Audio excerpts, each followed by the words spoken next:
The second generation Ford EcoSport is a car that intrigues me. It had some good ideas thrown at it, but the dreaded Powershift transmission is still in the news today. So let's talk about it, because it's time for Car of the Week. Unless you lived in or visited South America, the fact that this is the second EcoSport might be news to you. The first one was designed by Ford Brazil and was based on the Fiesta at the time, and it was immensely successful. This second version of the EcoSport was also designed by Ford Brazil, was based off the Fiesta of the time, but somewhere along the line, it was decided that this EcoSport would get Ford's new automatic transmission, the Powershift. But more on that a bit later. First, things I like about it. This EcoSport arrived on the market at the time when manufacturers were taking existing platforms and turning them into something else.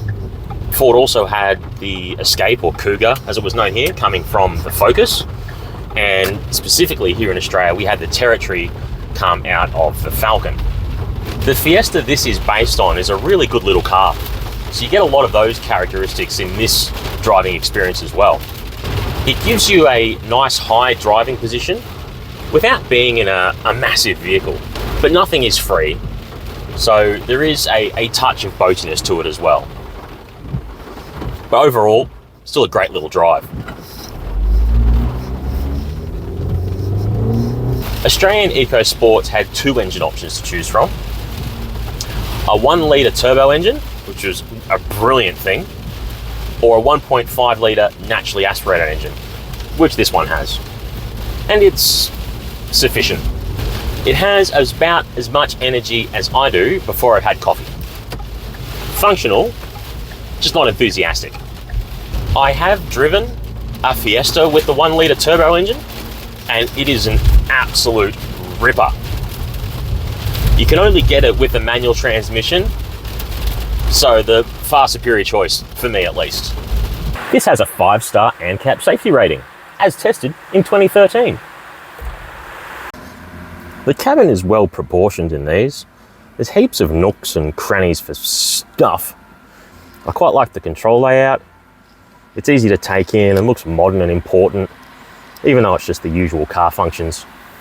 This Ford Sync software could call emergency services automatically through a paired phone if the car detected an accident. Pretty spiffy. The front end styling looks very much like the Fiesta it's based on, but stretched out, with a touch of our own Ford Territory thrown in. But I quite like it. In fact, I like it as much as I disliked the first generation Porsche Cayenne looking like a badly stretched 911. Things I don't like about it. Rear visibility in this is diabolical. The rear window at the back there is so small, I don't know why they even bothered. And the spare wheel on the back gimmick, pretty unnecessary. Plenty of other models can make do by engineering a space in the boot or underneath, and there's a bit of room for activities under there. The rear seats are strictly for groceries, small dogs, or car seats. Not a lot of room back here, but it is just a small SUV. The rear tailgate is side hinged, which is great for access, but for us poor right-hand drive markets, the footpath's on over here, so yeah.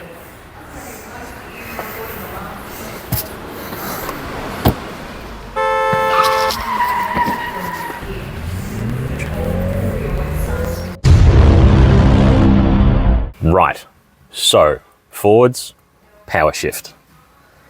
It's an interesting idea that was not implemented well by Ford. The Powershift is a dual clutch transmission, which is essentially two transmissions, each with a clutch that operates in turn. One was responsible for gears R135 and the other for 246. It's a theoretically more efficient and smoother shifting system than a conventional torque converter automatic. Aside from the EcoSport, it was also implemented in the Fiesta and Focus, starting from about 2008. Side note, Volvo also briefly used them, but ditched them after a couple of years. There were 4 issues with the Powershift, and 3 of those were technical faults which plagued the early versions. Number 1, Ford used a dry clutch system instead of a wet. Now this is not as good as wet in dealing with heat. Number 2, leaking seals from the engine and the transmission caused fluid to get onto the parts that were designed to operate dry. Number 3, the transmission control modules were also failing. All 3 technical issues presented with similar shuddering behavior in the vehicle. For some owners, this resulted in many trips back to Ford to try and sort it out. The 4th issue was Ford's abysmal handling of the technical faults. And boy oh boy did they drop the ball.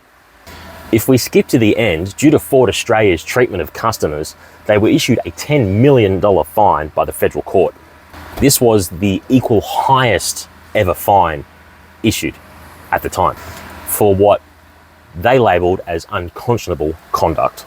The information being given to dealers was that the shuddering was due to the customer's driving style, and mechanics were instructed just to drive the car to recalibrate the transmission. Furthermore, it is alleged that Ford knew of the design flaws during development and still released it as is. The CEO of the time did the whole "we apologize" thing. Warranties were extended, and Ford had journalists come down to their engineering hub to show just how complex the faults were and what they were doing to rectify it, and blah, blah, blah, blah, blah, blah. Despite all of that, Ford Australia at least is still fighting against liability. In July 2025, Ford was finally ordered to pay the lead claimant of the class action. On the 2nd of February this year, 2026, a ruling was made on who is eligible to also be a claimant. And in September, the court will make a determination on the amount of possible compensation to be paid out to successful claimants.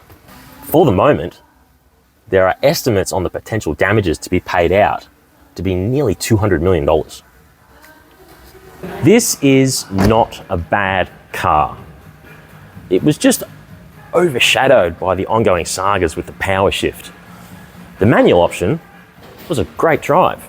This was Ford's first mass-marketed small SUV, rated safe with practical space, frugal but not Spartan, a small package but a good drive. The 2nd generation Ford EcoSport. Car of the week. You're a winner! If you've owned an EcoSport or worked on one of these transmissions, or perhaps you'd just like to add to the conversation, please leave a comment down below. As always, mates, be kind to each other, but don't forget to be kind to yourself. Thanks for watching. See you next time.